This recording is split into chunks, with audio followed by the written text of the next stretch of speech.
again.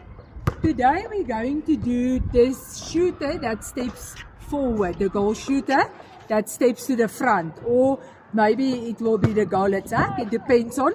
For the example, I'm going to use the goal shooter. What will happen is goal shooter will catch the ball.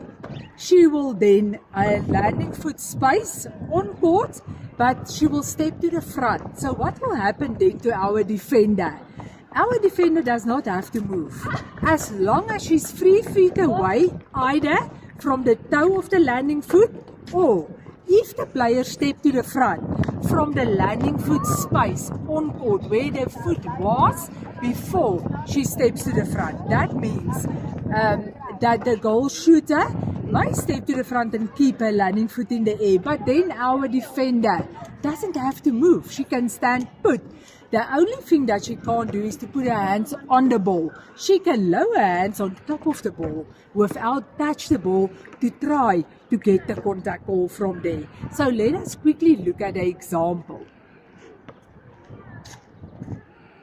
Okay, we've got the catch of the ball, and there comes the goal shooter.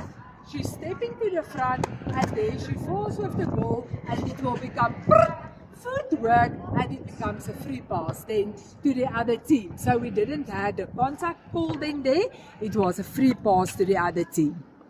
Thank you.